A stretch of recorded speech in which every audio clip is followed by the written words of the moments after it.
Est-ce qu'il vaut mieux utiliser le price action ou bien les indicateurs techniques pour pouvoir trader? C'est une question qui fait débat depuis des années entre les traders où ceux qui utilisent des indicateurs pensent qu'ils sont meilleurs que ceux qui utilisent le price action. Ceux qui utilisent le price action pensent qu'ils sont meilleurs que ceux qui utilisent des indicateurs parce que eux ils pensent qu'ils comprennent mieux le fonctionnement du marché que ceux qui utilisent des indicateurs pour pouvoir trader. Alors dans cette vidéo, je vais expliquer ou du moins partager mon point de vue en ce qui concerne l'utilisation des indicateurs techniques ou bien l'utilisation du price action pur. Ne laissez plus les marchés et les vendeurs de rêves vous faire perdre de l'argent inutilement. Pour réussir en trading, vous avez besoin de 4 éléments. Une bonne stratégie, une bonne gestion de risque, une bonne organisation et une bonne discipline mentale. Rejoignez notre académie dès aujourd'hui en allant sur le site www.boomcrashempire.com pour avoir tous les éléments dont vous aurez besoin pour booster votre business.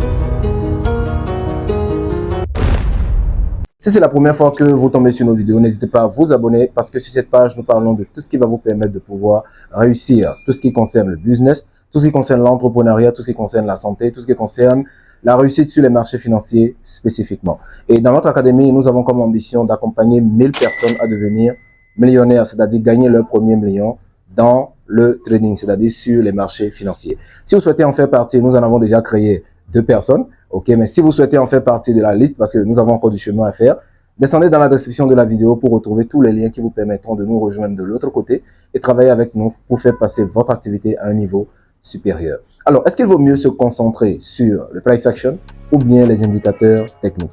Comprenez une chose, votre objectif sur les marchés, peu importe ce que vous utilisez, c'est d'identifier 3 choses. La direction des prix, le point d'entrée et les points de sortie. Lorsque vous perdez un trade, il y a forcément un de ces 3 éléments qui ne sont pas réunis ou bien qui ne sont pas fixés. Soit vous avez un problème de direction, vous êtes trompé de direction tout simplement. Soit vous êtes trompé de point d'entrée, donc vous êtes entré soit trop tôt, soit trop tard sur le marché. Soit vous êtes trompé de point de sortie. Vous êtes entré en position et les prix sont allés en gain. Au lieu de sortir en gain, vous avez laissé les prix et puis les prix se sont retournés contre vous, vous avez fini en perte. Donc, quand vous perdez un trade, il y a forcément l'un de ces 3 paramètres qui n'est pas fixé. La direction des prix, le point d'entrée et le point de sortie. Donc, dans votre stratégie de trading, peu importe que ce soit avec price action, peu importe que ce soit avec indicateur technique, vous devez savoir clairement comment vous identifiez la direction des prix, comment vous identifiez le point d'entrée et comment vous identifiez les points de sortie. Si ces 3 paramètres ne sont pas bien fixés, vous n'avez pas une stratégie de trading, vous avez une stratégie de casino, tout simplement. Donc, est-ce qu'il vaut mieux utiliser les indicateurs techniques ou bien les price action? Personnellement, je pense que la maîtrise du price action vous permet de comprendre le fonctionnement du marché. Mais d'un autre point de vue, il y a des choses qui se passent sur les marchés que vous ne pouvez pas voir à l'œil nu, tout simplement. Par exemple, quand vous venez me voir à l'hôpital, si je prends votre température, je vois que vous avez de la fièvre, ok, je ne vais pas voir ce qu'il y a dans votre sang et qui cause la fièvre à l'œil nu. Je vais utiliser des outils, donc on va faire un examen biologique. Si je pense à un palu, on va faire une goutte épaisse ou bien un frottis sanguin pour voir le type de parasite duquel il s'agit, etc. Donc, quand je veux examiner un patient, je vais utiliser des outils. Donc, je vais utiliser des outils, je vais faire l'imagerie médicale, okay, on va faire la radio, on va faire le scanner, on va faire plein de trucs. Donc, grâce à ces outils, je pourrais voir ce que je ne peux pas voir à l'œil nu pour prendre de meilleures décisions. Et c'est la même chose sur les marchés. Lorsque vous vous concentrez juste sur le price action, vous avez des mouvements de prix, des bougies et des figures. Oui, d'accord. Mais il y a une chose que vous ne pouvez pas voir en temps réel, c'est la quantité de volume qui a été injecté sur le marché. L'acteur dominant actuel du marché, vous ne pouvez pas voir ça à l'œil nu. Vous pouvez peut-être voir une tendance qui a déjà eu lieu par le passé. Mais ce qui est vraiment en train de se passer en temps réel, vous ne pouvez pas le voir à l'œil nu. Le mouvement des bougies, le spread, etc. Vous ne pouvez pas voir la quantité de volume qu'il y a sur le marché. C'est pourquoi quand vous vous concentrez uniquement sur le price action, il vous sera extrêmement difficile, ou du moins un peu plus compliqué, okay, de prendre certaines décisions. Parce qu'il y a des choses que vous ne voyez pas à l'œil nu. Des fois, il y a des mouvements qui se passent sur le marché et vous êtes incapable de l'expliquer.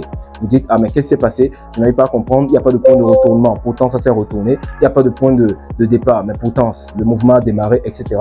Parce qu'il y a des choses qui se passent et qu'on ne peut pas voir juste avec les bougies.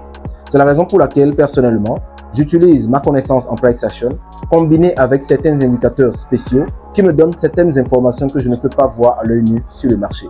Notamment les volumes, notamment la quantité d'argent en quelque sorte qui a été injecté sur le marché, okay, l'acteur dominant du marché ou du moins la tendance globale du marché. Donc, j'ai des indicateurs spéciaux qui me permettent d'identifier clairement tout ce dont j'ai besoin pour prendre de meilleures décisions sur les marchés. Donc, mon approche sur les marchés est principalement mix, c'est-à-dire j'utilise mes connaissances en price action, combiné avec des indicateurs techniques qui me donnent des informations en temps réel, parce que ce que vous tradez le temps réel.